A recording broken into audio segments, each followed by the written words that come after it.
여러분 동양에서 효 그러면 우리는 공자를 생각을 합니다. 그래서 인의 실천은 바로 효다라고 그렇게 말을 합니다. 그래서 인간에 대한 넓은 사랑의 구체적인 실천 사항이 효다고 하는 것이죠. 바로 인이 효라고 하는 것은 바로 그런 의미인 것입니다. 그런데 부작용이 생겼습니다. 무슨 얘기인지 궁금하시죠? 공자의 효경에는 효가 제일 앞서다 보니까 이데올로기화 되었다라고 하는 것입니다. 그것이 사상과 결합했다. 이념화 됐다고 하는 것이죠. 모든 것이 이즘이 되면 문제가 생깁니다. 예를 들어서 율법은 거룩하고 선하고 아름다운 것에 불구하고 그게 율법주의가 되면 문제가 생기는 것이 되거든요.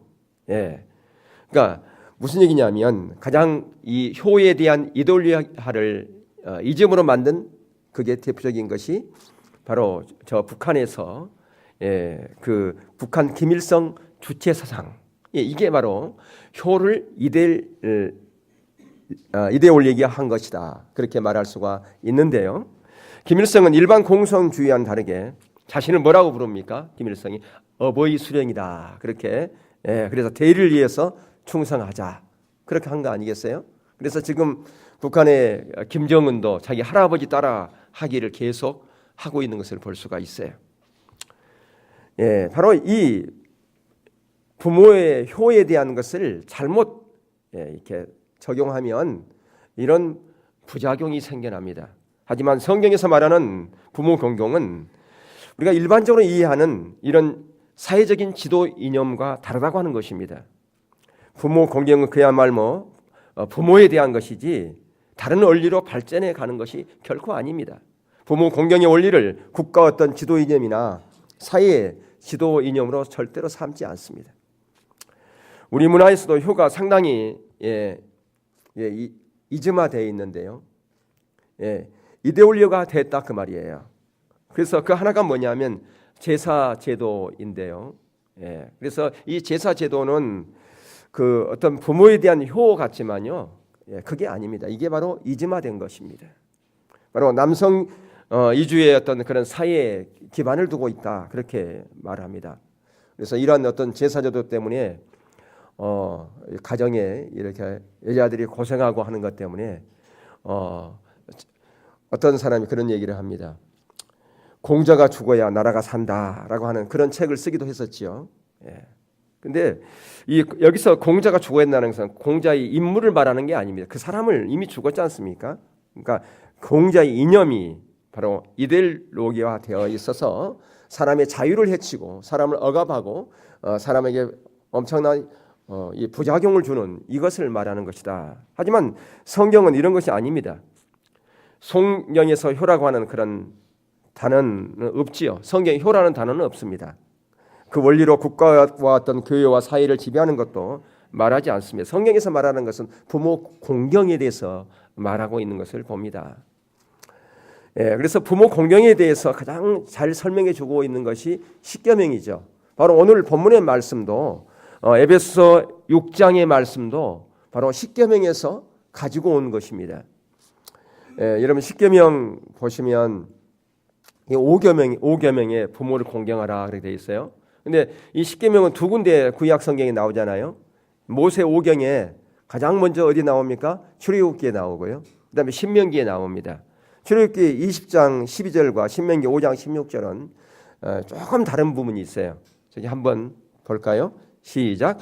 내 부모를 공경하라. 그리하면 내 하나님 여호와가 내게 준 땅에서 내 생명이 길리라. 신명기에서는요. 너는 내 하나님 여호와께서 명령한 대로 내 부모를 공경하라. 그리하면 내 하나님 여호와가 내게 준 땅에서 내 생명이 길고 복을 누리리라 그랬어요.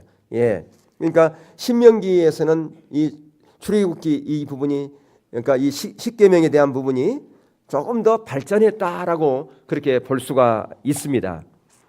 여러분 출애굽기에서 나오는 십계명과 신명기에서 나오는 십계명이 좀 다른 부분이 좀 이것 말고도 있어요. 여러분 알고 계신가요? 어떤 부분이 다르냐 하면 안식일에 대한 그 부분이 달라요. 안식일을 왜 지켜야 되느냐? 그 이유가 다르다 그 말이에요. 처음 여러분 성경책에 나와 제일 뒤에 보면 십계명이 나와 있어요. 근데 그 십계명은 어디 십계명이에요? 출애굽기에 나오는 십계명이거든요. 근데 그 십계명의 이유는 거기에 보면 사계명에 보면 안식일을 지키는 이유에 대해서 뭐라고 되냐면 하나님께서 천지를 창조하고 싸서 일곱째 날 쉬었기 때문에 너희들이 안식해라 그렇게 돼 있어요. 근데 신명기에서의 그 안식일은 좀 다릅니다. 왜 안식일을 지켜야 되느냐? 너희들을 하나님께서 애굽에서 이끌어내셨고 너희들을 가나안 땅으로 인도해 다시 말하면 구원받았기 때문에 안식일을 지켜야 된다라고 그렇게 얘기를 합니다. 그래서 그것이 더 발전해서 어디로 갑니까? 오늘날 주일로 오잖아요. 주일은 왜 지키는 거예요?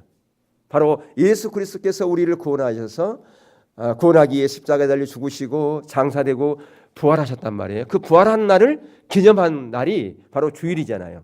그러니까 이 안식 개념은 출애굽기와 이 신명기에서 무엇을 말해주느냐 하면 이 안식일을 향해서 가야 된다. 어디 안식일을 향해서요? 우리가 영원히 안식하라는 그 안식일을 향해서 가야 되는데 그 안식일은 계속해서 발전했다. 어떻게? 진정한 구원을 통해서 이제 우리가 하나님의 백성이 되었고 하나님의 자녀가 되었다 그 말이에요. 천국을 할 수 있는 그 놀라운 특권을 누렸다라고 하는 것입니다. 그래서 이 안식일 개념이 점진적으로 발전한 것을 볼 수가 있습니다. 그래서 오늘날 우리가 주일을 지키는 이것이 매우 성경적이다라고 하는 것을 볼 수가 있습니다. 예를 들어서 뭐 여호와 정인이라든가 뭐 안식교라든가 또 아니면 저기 하나님의 교회라든가 거기는 토요일날 지키잖아요.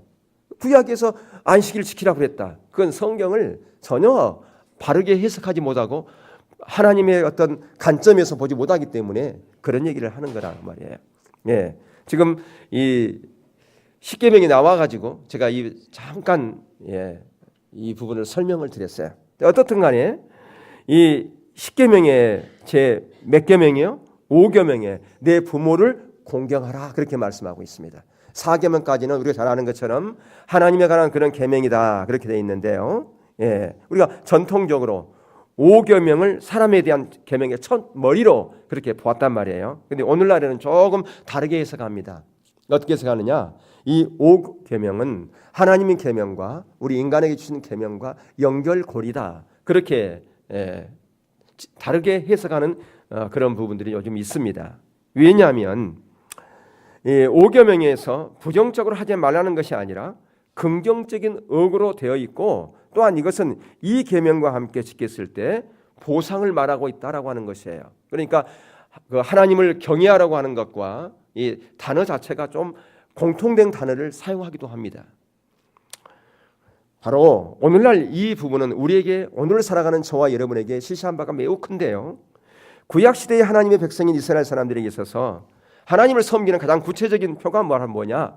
부모를 공경하는 것이다라고 하는 것이에요. 그래서 예수님께서 말씀하셨거든요. 내가 살아있는 부모를 공경하지 못하면서 어떻게 보이지 않는 하나님을 공경할 수 있느냐라고 그렇게 예수님께서 말씀하셨다고 하는 것이죠. 이것은 뭐냐면 바로 부모 공경과 하나님을 경외하는 것과 같이 가는 것이다 라고 하는 것을 말씀해 주고 있다라고 하는 것이에요. 그래서 이 5계명 부모를 경외하라고 하는 것, 부모를 순종하라고, 부모 말씀에 순종하라, 부모를 경외하라고 하는 것은 바로 하나님을 섬기는 것과 같이 가는 것이다라고 하는 것을 말씀해 주고 있다라고 하는 것이죠. 그래서 구약에서 두려워하다 또는 경외하다라고 하는 히브리어 그 야레라고 하는 그 말은 하나님께만 사용되는 말씀이에요.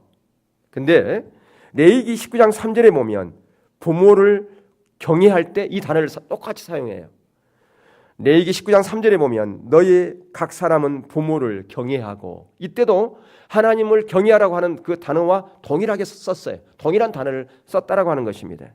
왜 그럴까요? 하나님은 사람에게 생명을 주었는데 누구를 통해서 생명을 주었느냐? 부모를 통해서 하나님의 생명을 주었기 때문에 그렇다라고 하는 겁니다.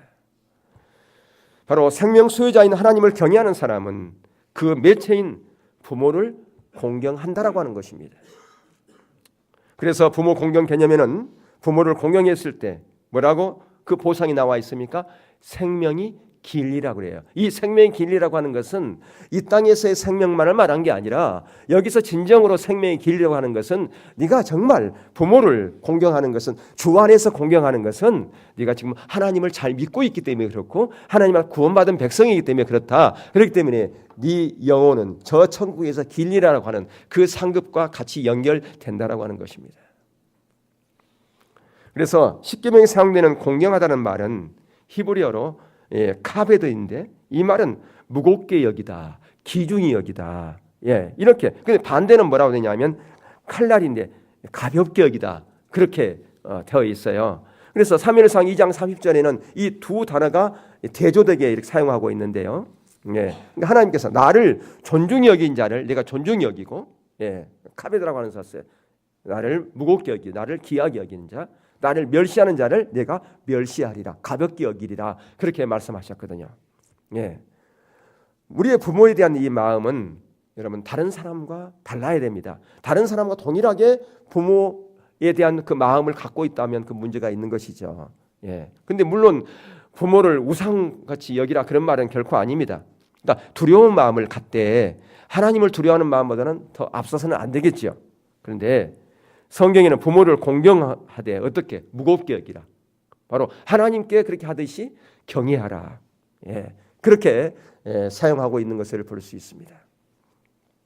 자, 그러면 공경의 대사, 성경에서 얘기하는 부모 공경 대상은 어디에 한정될 것인가? 모든 부모 다 포함되지요.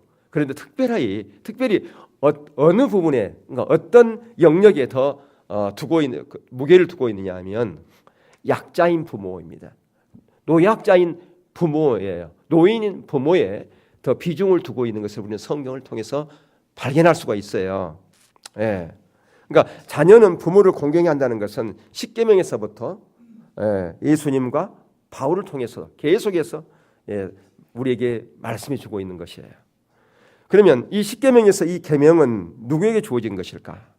그러니까 십계명은 그러면 누구에게 주어진 것일까?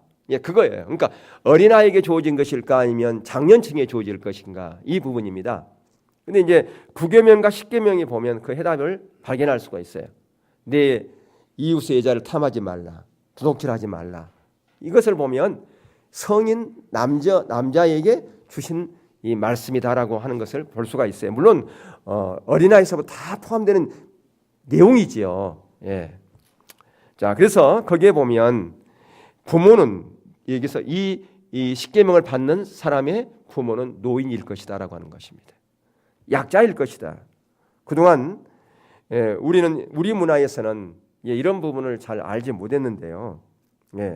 부모 공경을 할 때 부모에게 복종하는 것에 대해서 주로 말했고 부모를 절대화시키는 경우들이 많았습니다.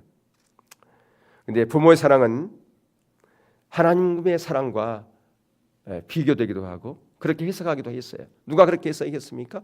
예수님이 그렇게 해석했거든요. 그렇지만 성경은 부모의 사랑을 절대화하지는 않습니다.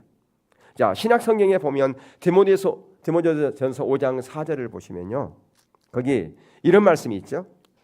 만일 어떤 가부에게 자녀가 손자들이 있거든 그들로 먼저 자기 집에서 효를 행하여 경건의 의무를 다하여 부모에게 보답하기를 배우게 하라. 이것이 하나님 앞에서 받으실 만한 것이니라.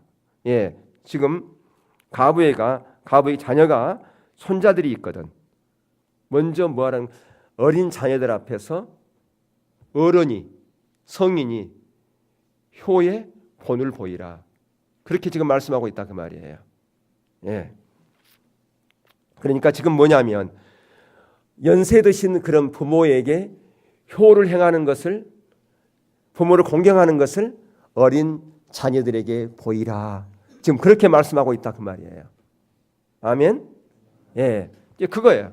그러니까 그것을 뭘로 보이라고요? 말로 보이라는 게 아니라 실제 행동으로 보이라. 그렇게 말씀하고 있어요.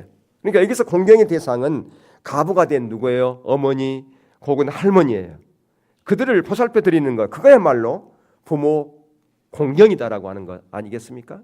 그러니까 구약에서 신약까지 이어지는 성경의 공경의 대상은 바로 누구냐? 약자라고 말이에요.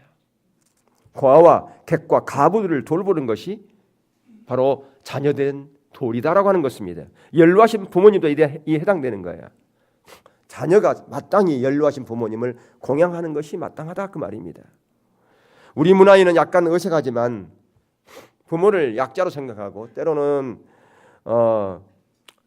이제 그 부모에 대해서 잘못 이해하면 우리 나름대로의 어떤 그런 효를 하는 경우들이 많아요. 근데 항상 우리가 기억할 것은 우리 어떤 문화를 가지고 부모를 공경하는 것이 아니라 성경은 부모에 대해서 어떻게 공경하고 어떻게 부모에게 대하라고 하는 것, 그것을 볼 필요가 있다 그 말입니다. 중요한 것은 하나님의 자녀들은 항상 성경이 우리의 삶의 기준이 되기 때문에 그렇습니다. 그렇기 때문에 노인인 그 부모는 육체적으로 심리적인 상태가 매우 연약하다고 하는 사실을 우리는 기억해야 할 필요가 있어요. 뭐가 연약하다? 육신도 연약하지만 몸도 연약하지만 마음도 연약하다. 그걸 여러분 기억할 필요가 있어요. 여러분 누구든지 두 사람 사이에 편하게 되려면요, 최소한 한 사람이 다른 사람을 이해해야 그 사이가 편안합니다. 그렇지 않아요? 두 사람이 다 원하면 부딪히게 돼 있어요. 근데 한 사람이 편안한 마음을 갖고 받아들이면 문제가 생기지 않습니다. 항상 왜 싸움은 일어나느냐? 두 사람 다 가시가 돋치면 싸우게 돼 있어요. 한 사람이 가시가 돋쳐도 한 사람이 그걸 수용하면, 그 사람이 가시로 찔리면 그냥 가만히 있으면 아무 일 없어요. 찔리면 찔리리라. 내가 그 가시를 내가 몸으로 받아서 내가 녹이리라. 그러면 전혀 문제가 없습니다. 찌르는 사람이 좀 가슴이 찔리는가요? 근데 찌르는 사람은요 가슴이 찔리게 돼 있어요. 찌르는 것 같지만 여기는 아무도 그런 분이 없는 걸로 알고 있는데요. 여러분 우리가 어린아이를 기를 때요, 그 아이에 대해서 어떻게 100% 우리가 용납하잖아요. 어린아이에 대해서요. 어린아이에 대해서 때를 쓰고 그래도 100% 용납합니까? 어리니까, 애기니까 그냥 100% 용납하는 거 아니겠습니까? 그것을 포용해 주는 거 아니겠어요? 마찬가지로 노인도 그렇게 해야 된다 그 말이에요. 약자니까 성경에서는 노인을 뭐라고 지금 말씀하고 있어요? 약자다 그 말이에요. 약자니까 포용해 주라는 겁니다. 물론 개인차가 있겠죠. 물론 일반적으로 말한다면 노인이 더 약자가 되기 때문에 심리적으로 더 위축되고 더 이해받으려고 그러고 그럴 수 있습니다. 그러니까 그런 말이 있잖아요. 연세가 들면 뭐가 된다고요? 애기가 된다고. 그렇습니다. 그러니까 이해해 줘야 된다 그 말이죠. 포용해야 된다 그 말입니다. 노인 되면 조그마한 일을 가지고도 뭐예요? 서운한 감정을 가져요. 괜히 오해하고 그렇습니다. 그리고 자기가 내가 힘이 없으니까 나를 무시하는 거 아닌가? 이런 서운한 감정을 갖는 게 이게 노인이라 그 말이에요. 연약하니까 그렇습니다. 그러니까 이런 감정을 잘 살펴야 돼요. 아니 이 인간이 말도 그렇게 해요. 이 인간이 나이가 들더니 노망 들었나? 젊을 때는 안 그러더니 이러면 안 되겠죠, 그죠? 나이가 들면 다 그렇습니다. 저와 여러분 중에서 나이가 들고 늙을 사람, 늙지 않을 사람 있어요, 없어요? 아무도 없다 그 말이에요. 다 우리들의 모습이에요. 우리가 다 그렇게 될 것입니다. 그러니까 성인 된 자녀는 부모를 이해하고 보살펴드려야 된다라고 하는 것입니다. 그 부모의 사랑을 항상 가슴에 새기면 괜찮아요. 아까 여러분들 영상 얼마나 감동적이에요, 그죠?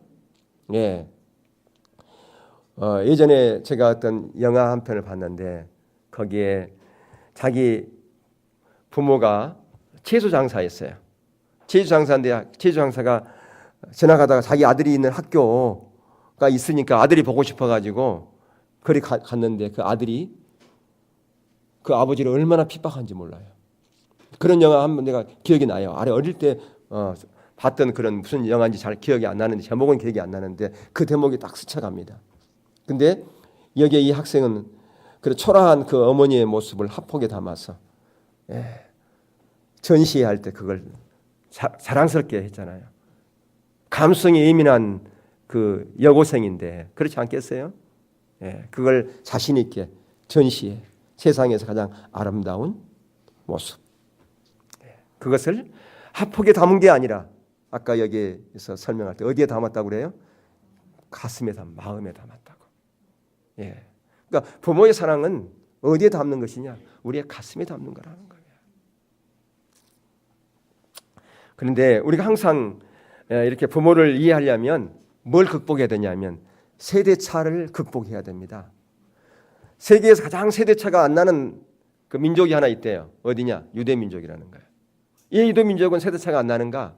그들은 할아버지 할머니하고 손자가 뭐 하면서 노느냐 하면요. 뭐 하고 놀까요? 예? 성경 암송 게임 하면서 놀아요. 예. 그러니까 성경 암송 할아버지가 맨날 틀리고 그러니까 손자는 뭐예요? 그 벌금 받아 사기 용돈 하려고 자꾸 하자라는 거예요. 할아버지 만나면 할머니 만나면 할아버지 우리 성경 암송 게임 해요. 예. 그들은 그게 그러니까 세대 차이가 안 나죠. 세상에 가장 세대 차이가 많이 나는 나라는 어디일 것 같아요? 우리나라. 예. 세대 차이가 조금만 10년만 돼도 차이가 난다고 그래요. 그만큼 우리나라가 급속도로 발전했다고 하는 것 하나의 반증이겠죠. 예. 산업화에 의해서 세계에서 가장 반세기 만에 이렇게 경제 대국이 된 나라가 우리나라인데 그에 대한 이 반작용이 있어요. 뭐냐? 세대 간의 갈등, 세대 간의 이해하지 못하는 이런 반목의 이런 고리들이 너무나 많이 있는 것이 안타깝습니다. 그런데 이 모든 것들을 다 뭘로 풀어야 되느냐? 성경 말씀으로, 성경의 가치관으로 풀어야 돼. 예, 가치관의 혼돈이 와서 그렇거든요. 가치관의 혼돈. 그러니까 가치관이 같으면 문제가 없어요. 우리는 뭘로 가치관을 하나 돼야 되느냐? 성경의 가치관으로 우리는 하나가 되면 세대 차이를 극복할 수 있다 그 말입니다. 여러분, 내가 자식인데 부모에게 이해받으려고 한다면 이건 잘못된 가치관이에요. 부모에게 계속 이해만 받으려고 그래. 계속 받으려고만 해. 이해받으려고 그러고 돈 받으려고 그러고 뭐 받으려고만 한다. 이게 이제 문제. 이걸 극복해야 되는데 극복하지 못한다 그 말이에요. 부모를 약자로 본다면 우리는 먼저 이해하려는 마음으로 부모에게 다가갈 수가 있다 그 말이에요. 자, 그렇다면 우리가 부모 공경을 어떻게 해야 될 것인가? 오늘 본문에 보니까 뭐라고 그랬어요? 십계명을 인용한 말씀인데 부모에게 뭐하라고요? 순종하라. 이것이 곧 부모 공경의 실천사항 첫 번째예요. 예. 부모 공경의 실천사항 이게 첫 번째다라고 하는 거예요. 부모의 말씀을 따르는 것 저도 잘못했고 지금도 잘 안전하게 못하고 있습니다만은 예. 그러니까 부모에게 순종하는 것이 바로 효의 부모 공경의 실천상 첫 번째라고 하는 것입니다. 부모의 말씀이 기중이 여기고 이것을 비록 합리적이 못한다 할지라도 그게 따르는 것이 순종이에요. 그래서 그 유대인들은 그들의 속담에 이런 게 있대요. 부모가 지갑 안에 금화가 가득하다 할지라도 부모가 그것을 물에 던지라. 그러면 순종해야 된다. 그런 말이 있다는 거예요. 예. 여러분 그게 가능하겠습니까? 이 양반이 미쳤나? 나이가 들더니 우리 같으면 그럴 거 아니겠어요? 근데 유대인의 속담에 지갑에 금화가 가득하다 할지라도 부모가 그것을 물에 던지라 그러면 순종해야 된다라고 하는 그런 있다는 거예요. 그만큼 뭡니까? 부모에 대한 권위를 인정하고 순종하라고 하는 거 아니겠습니까? 다 어디서부터 나온 가치관이에요? 성경에서부터 나온 가치관이라 그 말입니다. 그러니까 우리의 모든 가치관이 세상적인 가치관으로부터 오면 그것으로 오염되어지면 우리의 사고하는 것, 행동하는 것, 그 모든 것들이 비성경적이 될 수밖에 없다라고 하는 겁니다. 성경은 과연 우리에게 뭐라고 말씀하는가? 부모에게 어떻게 순종하라고 하는가? 우리가 그것을 가질 필요가 있다라고 하는 것이에요. 거지 부재 시대를 우리는 살아가고 있어요. 이럴 때 우리가 자녀들에게 아무리 부모에 대해서, 부모의 사랑에 대해서, 부모 공경에 대해서 말로 한다고 해서 그게 되는 게 아니라 그 말이에요. 아까 여러분 말씀에 어떻게 자녀들에게 부모 공경에 대해서 알려주라고 그렇게 말씀하고 있는가요? 디모데전서 5장 4절에서는 바로 행동으로 내가 그렇게 연약한 연세 많은 그런 부모를 공경함을 통해서 손자들에게 그것을 가르쳐 주는 것이다. 그렇게 말씀하고 있지 않습니까? 예, 그렇습니다. 우리가 100마디 말보다도 한마디 한 행동이 그것이 훨씬 더 나은 거지요. 예. 그래서 오늘날 우리가 정말 성인이 되면서까지 부모의 권위가 실추되고 하는 그런 시대에 우리가 살아가고 있는데요. 여러분, 부모를 공경하는 것에서 가장 중요한 것은 아까도 말씀했지만 마음을 이해하는 거죠. 부모는 나이가 들면 연약해진다. 모든 것을 서운하게 여긴다. 내가 그렇게 안 했는데, 나의 마음은 그게 아닌데 오해할 수 있다 그 말이에요. 왜 그래요? 약하니까, 약자니까 그렇게 생각한다는 거야. 그러니까 그것을 이해한다. 우리가 어린아이를 키울 때 그들 모두를 다 포용하듯이, 다 이해하듯이, 포용하듯이 그런 마음으로 대해야 된다라고 하는 것입니다. 또 하나는 뭐냐면 이번에 그 언론에서 보니까 이번 어버이날 때 부모가 가장 받고 싶은 1위가 뭔지 아세요? 용돈이었어요. 두 번째는 상품권. 다 돈이잖아요, 그죠? 물론 돈이 전부는 아닌데 이건 뭘 우리가 대변하냐면 오늘날 부모를 공경하는 것 중에 하나가 뭐다? 물질이다라고 하는 거예요. 물질로 부모를 공경하는 것이 필요하다. 우리 말씀에 마음이 있는 곳에 뭐예요? 물질도 거기 있는 거죠. 그래서 물론 이것만이 부모 공경은 전부는 아닐지 모르지만 마음을 이해하고 부모의 마음을 편안하게 해주는 것이 첫 번째 도리일지라도 물질로 부모를 공경하는 것이 필요합니다. 우리 박 권사님 용돈 받으셨어요? 오늘 어버이날인데 얼마 받으셨어요? 덜 받았어요? 예상으로 받은가요? 예상은 의미가 없어요.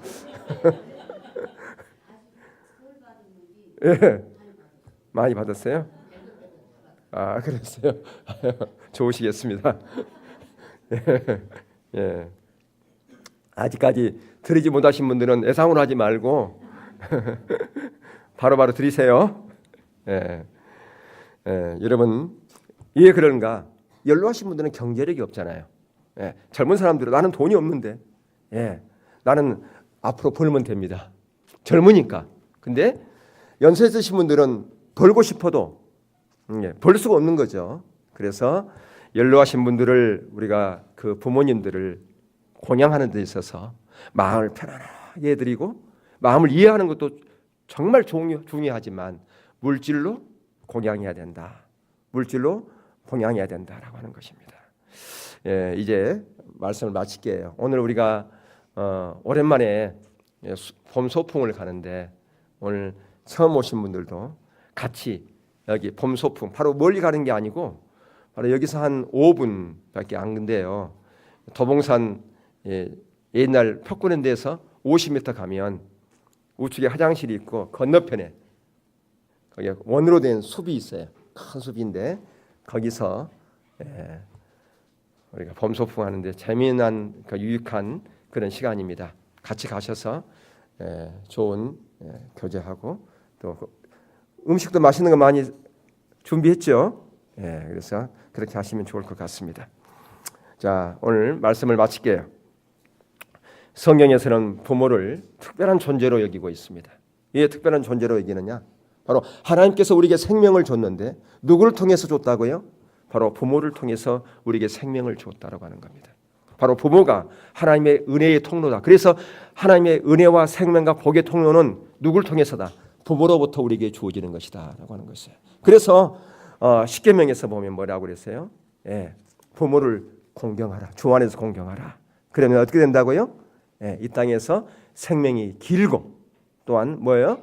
놀라운 은혜와 생명과 복을 얻을 것이다. 그렇게 그 상급을 말씀해 주고 있는 것을 볼 수 있습니다.